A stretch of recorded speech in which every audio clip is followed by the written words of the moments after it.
Hello and good afternoon. My name is Kintu Martin Cowart, and I will be your host today. Khaled Shaban bin Cowart, my son and co-host, is in an undisclosed location without the internet, and we're going to talk about that today. Today's show is going to be a picture inside my life. Not that my life is so important. Well, it is important. But it's not about me. It's about the importance of waking up to move our world forward, to join a movement, to move us toward peace in the world.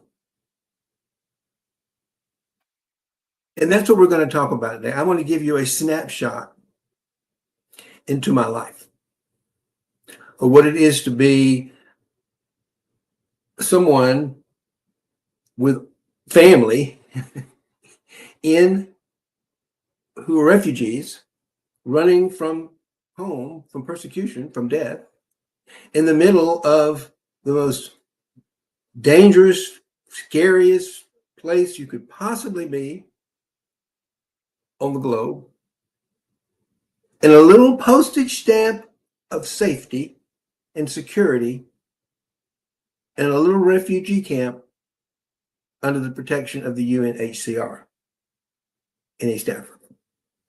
That's all I can say about where they are. And as dangerous as that sounds, right now we feel like it is the safest place for them to be. But I gotta tell you, it is not easy on my side.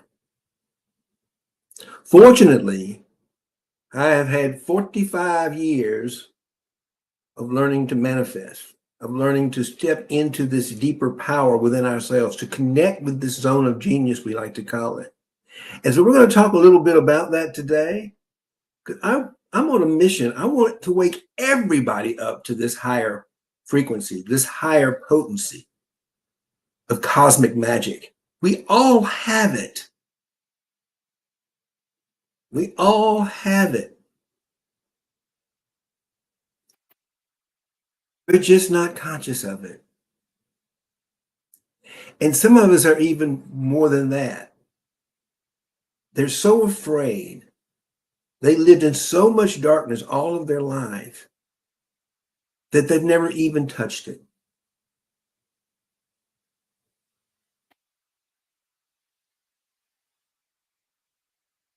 So I wrote a little blog this week, and that's what this came out of. So the first thing I do when I wake up every single day, which is usually early, anywhere between 4 and 5, 6, anywhere between 4 and 6 o'clock, depending on when I go to bed. But I'm up always before 6 and rarely up before 4. And the first thing I do when I wake up, after I've brushed my teeth and done a few things, is bring myself downstairs and make some coffee. I love coffee. I have a whole coffee ritual. And I set up my sanctuary, and I light my candles, and I create a sanctuary. I create a sacred space for me to wake up. It comes out of Hal Elrod's book, The Miracle Morning. So if you're learning, you want to learn a wonderful way to manifest, to start your day, I highly recommend Hal Elrod's book, Miracle Mornings. It will change your life. And if you're not meditating every day, you're not living. Because the only way you can live a really happy, peaceful life is in complete connection with God. So what I do is I get up and I have my coffee in the morning. I'm sitting here and I'm taking an inventory. That's what I call it. I'm going to take an inventory today to see what's going on. I'm not going to turn on the news, especially. I'm not really interested in what's going on in the big world. Nothing really probably changed too much out there. But I am interested in what's going on with my immediate family, particularly since they're living in such challenging circumstances. So that's the first thing I look at. I send them a text, good morning. They're 8 hours ahead. Good morning. How are you? And they kind of check in with me. Put everything away, and I just sit in silence and listen. And within just a few, this is from that inventory of gratitude that I have these people to care for more than anything else. Gratitude that I have this beautiful family of African men and women that I love and loves me. I would start with that. That's the first thing on my inventory list. People that I love and care for, and that love and care for me. Because that's going to be my priority. It always is. It always will be. People first. People first. Don't worry about everything else. You put people first above everything else. Love your God with all your heart. Love your neighbor as yourself, and you will always thrive.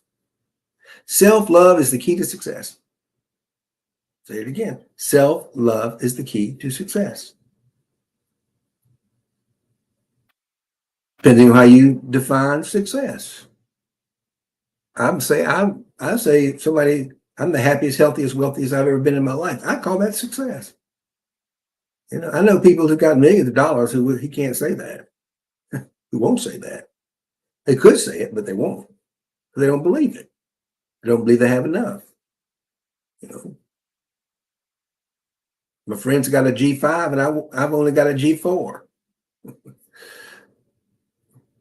my God. And on the other hand, there are people out there who've got millions and millions of dollars who are very generous, thank goodness. So it's not about how much you have or how little it's your relationship with it. It's your relationship with it that matters. Do you have a loving relationship with money, or do you have a fear-hate relationship with money? Are you in conflict with money? Or are you in peace and good relationship with money? So I look at, the other morning I wake up and these are the two things that are on my, so I sit there and I say, what are we going to do today to make the universe better for everybody today? How am I going to serve today? And I just listen. And what was immediately on my radar screen were two things. One, my bank balance and our company bank balance was negative. That makes me feel sort of sick, especially when the other condition is that my whole family and safe house is in the middle of a war-torn country in a little spot of security, without internet, without much food, without much sustenance, without medical care, nothing, and no way to make money. They're desolate. And I'm here. I'm here to let the world know about them. I'm here to let the world know about them. That's what I'm here for today. I'm here to because this is just my family. I'm just one person, but this is millions of families, millions of people all over the globe who are sitting just like me, worried, concerned, working to get their loved ones out of countries where their lives are in danger. And fortunately, we've got some really great institutions in America today that are helping us. And international institutions like the United Nations HCR. Where would we be without them? And the new Welcome Corps program, the Rainbow Railroad, these really solid institutions that are on the ground helping people like me help my family get to safety in the United States. Because isn't that what everybody wants in this world? Everybody wants to live a life of freedom, to be themselves, to be who they are. But you can't do that in a fascist regime. Just this morning, I wake up to the news that Putin's opponent, who's in jail, is dead. Young guy. Surprise, surprise. That's what happens when you live in a country run by an authoritarian dictator who's mean and cruel and will do anything to stay in power.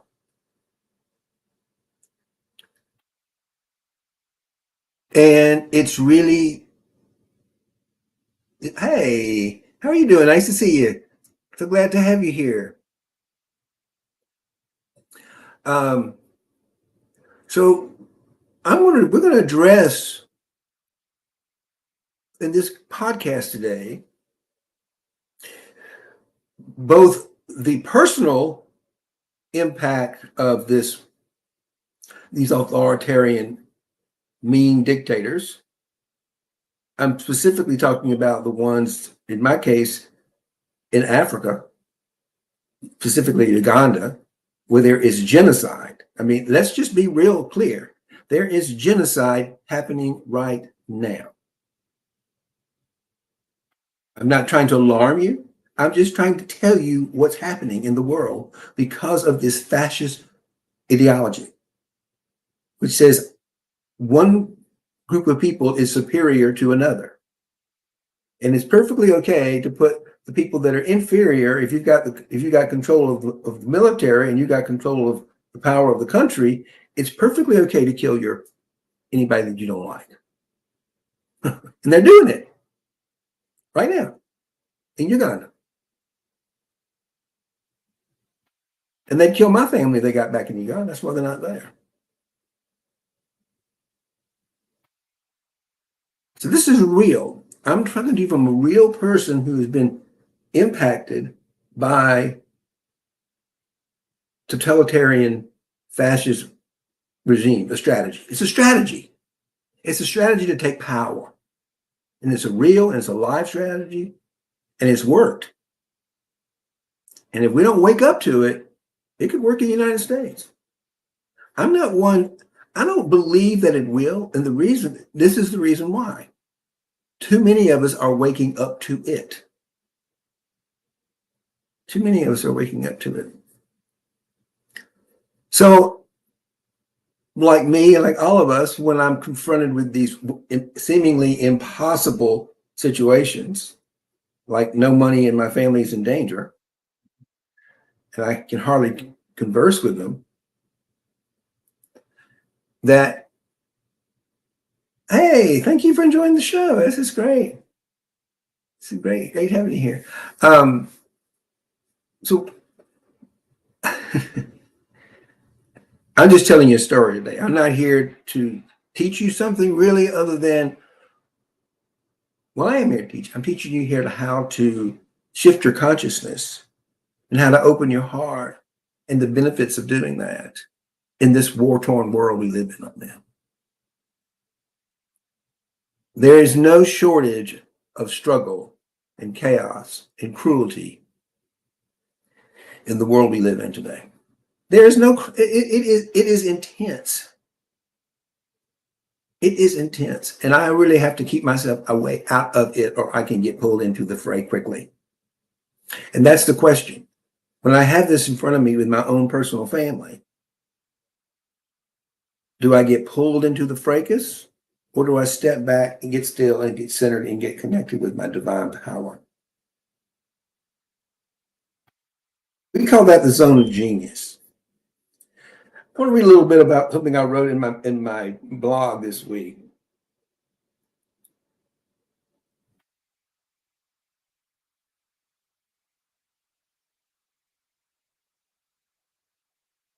It's about the power of surrender, the act of surrendering. So when I was confronted with this, I began to utter the surrendering prayer under my breath, addressing the universe with humility. I accept my role in orchestrating this present predicament of my family in these harsh predicaments in East Africa, and I take responsibility for the negative bank balance. I created it. And if I create it, I take responsibility for it. Whatever is manifesting in my world, I manifested it. Whether I like it or I don't like it is the next step. If I don't like what I've manifested, now I have the power to manifest something I like better. And in this case, I did the surrendering prayer. I know that if I can just surrender this conflict to God in my heart, anything I do internally is going to manifest on the outside world. We always work from the inside out. That's the power of being made in the image of the Creator. We have the power of creation, and we do it in our hearts. We do it in the privacy of our hearts. So by redirecting our thoughts from the fracas, from the problem, from the conflict that's running around in our head, and consciously dropping down into the feelings in our hearts, I find myself quickly, almost instantly, dropping into a deeper level of consciousness.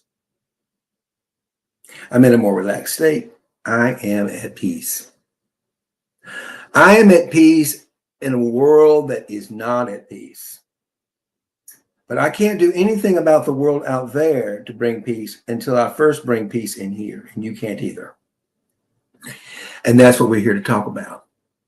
If you want to create peace out there, you've got to start with creating peace in here. And once you get peace in here, you will find that the peace out there, that the world's pretty gorgeous, in spite of all that. But if you're not at peace in here, all you see is conflict. I know, I've been there. I know all about it. You know, been doing this for 45 years. I know what it is. I have been caught in it like everybody else. But the good thing is I've been practicing it for so long and mastering these skills. I know how to quickly pull myself back into alignment. So, and when I talk about alignment, Saint Ignatius talked about 4 stages of spiritual development. And when I'm in my zone of genius, when you're in your zone of genius, he's in alignment with the universe in probably one of the most sublime forms. He calls it mutual indwelling, where we actually become unit. God and ourselves are one. We are working as a single entity. And I got to tell you, it's the only thing that's getting me through all this. It is the only thing that's getting me through. When I wake up in the morning, I'm not all that well connected. My mind is going into, I hope my kids are okay. I hope my family's okay. What are we going to do? My mind's just,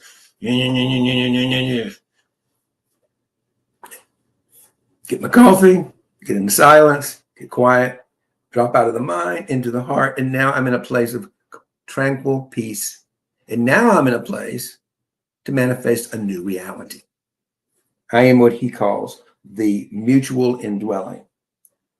There are 4 stages he talks about. Saint Ignatius illuminated a profound path of spiritual evolution, encapsulating the journey of divine love unfolding within us. Through 4 distinct stages, we traverse the landscape of consciousness, each phase revealing deeper insights into our inherent connection with the divine. Stage 1 is giving gifts. In this first stage, giving gifts, God gives tangible objects to us. Everything we see is a gift.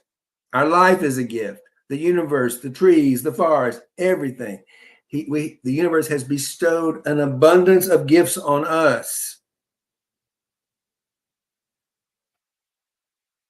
And all we have to do is accept them. But we don't. We reject them. It's not enough.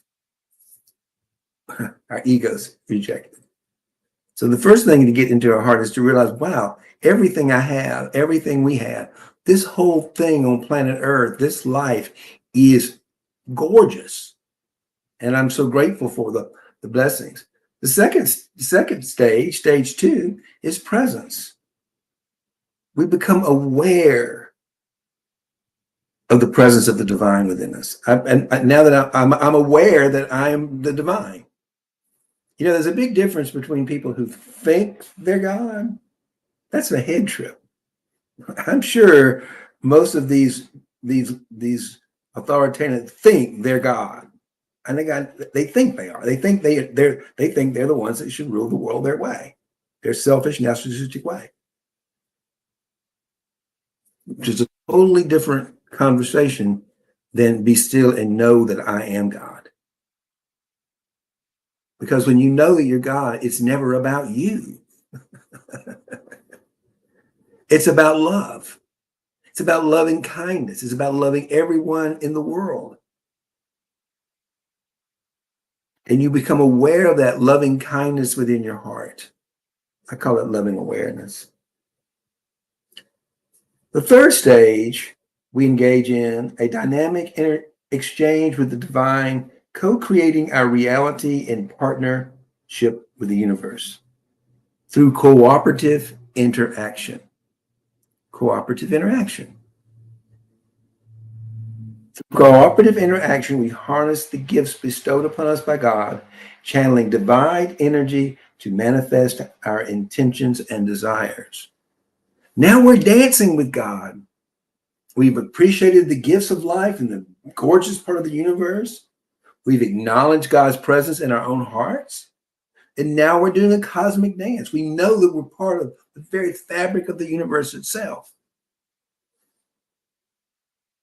It's like the water in the ocean. The water, it becomes a wave. They might forget that it's actually the ocean, but it's the ocean. And it will always be the ocean as long as it's in the ocean. And we will always be the universe, the creative energy of the universe, as long as we're in the creative energy. We are that. So it's about moving in. His advice is to become active participants in the world, not just bystanders, but active participants in the intricate fabric of our lives. We are co-creating our future in this moment. All of you. We're always manifesting in the moment. The question is, are we doing it consciously? And are we doing it from our heart? Or are we doing it from our shadow? Are we doing it from love? Or are we doing it from fear? And the fourth stage is called mutual indwelling. And that is we awaken to the inherent divinity, realizing that we are not separate from God, but rather the integral part of the cosmic tapestry. This realization transcends the ego's illusion of separation, liberating us from the confines of fear and control. We no longer seek to wield power over others, but instead embrace our role as co-creators of a new earth reality guided by the wisdom of love in the universe. Can y'all get behind that?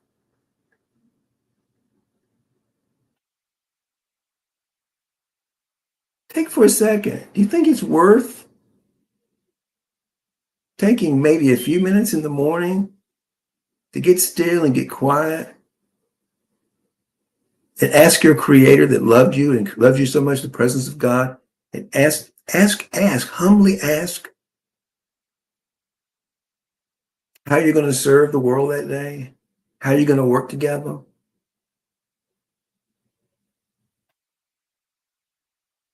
Divine is my co-partner. And I am consciously aware of her presence every second. I'm also conscious when I'm not connected very well. I call that resistance or fear.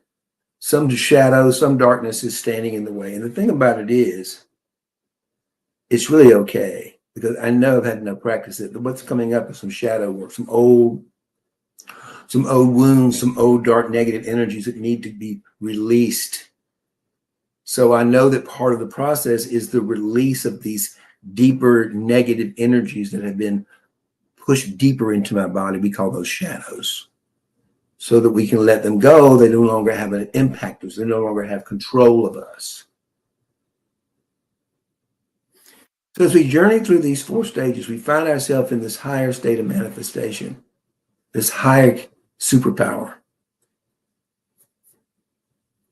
And for many of you who do this, we're all doing it. I'm talking about those of you who are conscious of it.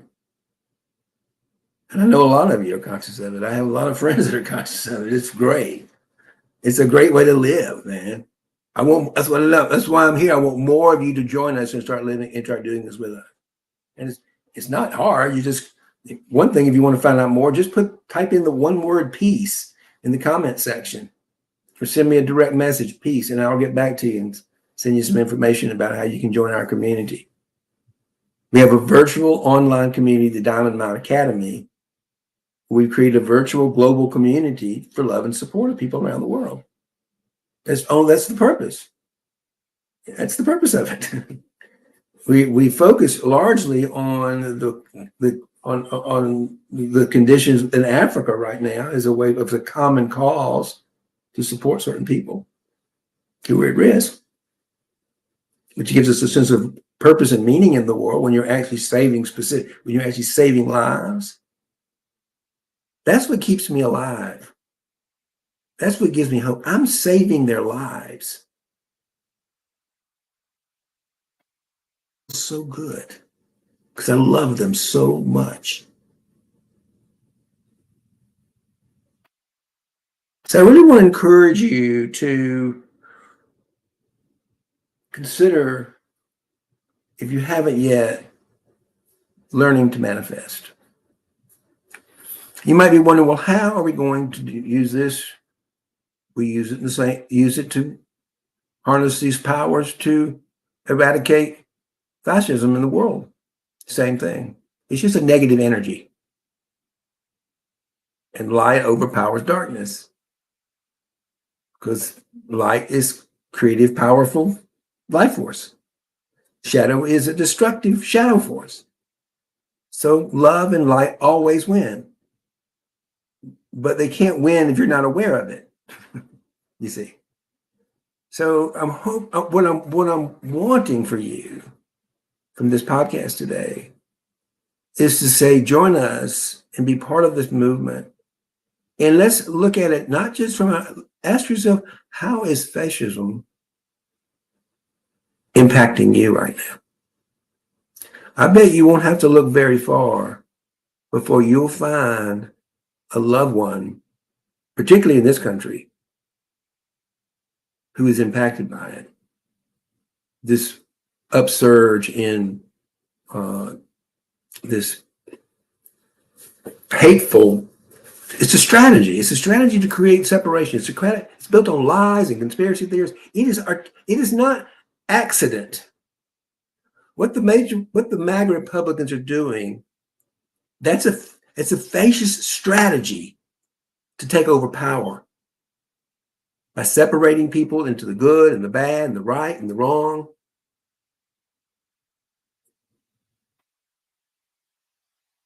And it can easily trick the masses into believing they have the answers. They don't have the answers. As a matter of fact, no human being on the planet, human, has the answers. The answers are with the divine.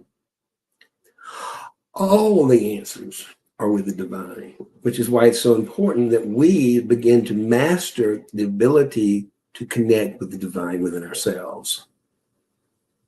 So we can be part of this movement. And it's a fun movement too. I mean, look at the people that are on it. Taylor Swift. You want to wonder why the MAGA Republicans are so, because she's so full of love. People love her. She's the epitome of just love energy. You know, I think we should have a great big July. The White House should throw a great big 4th of July party from the White House lawn and have all these wonderful entertainers come in and entertain us and show off their talents and show off their skills. We are living in a really beautiful world right now. As dark as it may seem out there, because there's something about the meanness of people can really get to you. The horror that they could do, if the mean, cruel things they can do to one another, it can get to you. I know, it gets to me. So the only thing we can do is to go deeper inside. We want to get pulled into the fracas and retaliate, but we can't do that. We cannot go back and we become part of the problem. We want to be part of the solution. And the solution is love. The ego hates that, by the way. And just notice something. If you're listening to this and you're kind of going, ugh, love, what's God got to do with it? That's your ego. That's your shadow. Because it knows that once you get love in your heart at this level, it is no longer going to have a hold on you. It is no longer going to have a hold on you. I guarantee it. The only way it can continue to have a hold on you is through fear. That's what it uses to control you. That's what people who practice a fascist ideology, strategy use. They use fear to scare you and control you. And they do things that are scary, like kill people or beat them or torture them. These are not nice people. At least they don't behave in nice ways. I will tell you, there is inside them a soul, a heart, a light that is so dim they don't even know it's there. And this may sound a little bit crazy, but when you're in that unconditional loving energy, you can love them too. And you can, because when you're loving them, you're looking for that spark in them.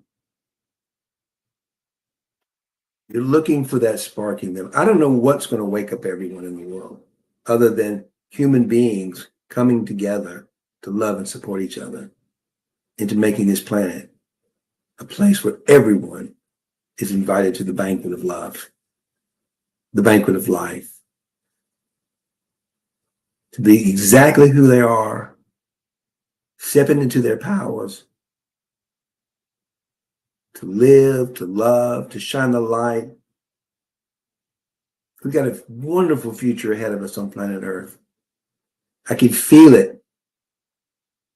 I can feel it. I feel like I've been practicing all my life, 45 years sitting on a cushion for this time to participate in this movement. And I'm not the only one. I'm one of millions. I'm one of millions. Where are you on that in this movement? You just finding out about it? You want to find out more? Or you're actually actively involved in it? They're all over, we're everywhere. From Taylor Swift to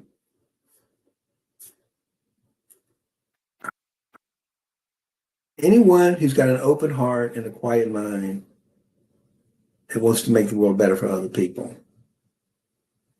I'm going to close with this statement, something I like to say. There is nothing more loving. There is nothing more kind. And there's nothing more compassionate. And there is nothing more powerful than a human being who is awake and conscious of who they are and why they are here. And we all have that. Is that the legacy we want to leave to our children? That we, in spite of all this darkness and hate and cruelty, rose up out of the ashes like phoenixes, out of love and compassion, rising from the fire of hate and bigotry. Join me. Let's rise up. Let's rise up in a non-violent resistance to hateful totalitarian regimes. If you look at the picture, it is no different today than it's ever been. But I think with AI and advanced technology, we have an opportunity, because we do live in virtual space now. We do have an opportunity this year, today, to change the world. And it's fun. And we're doing it. Will you join us? It's a lot of fun. If you want to know more, go to our website, check us out, www.diamondmineacademy.org.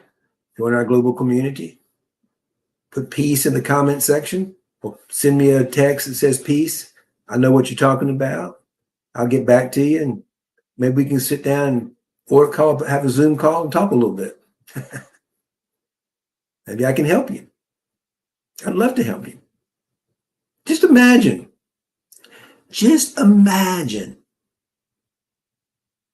if everyone woke up to this reality.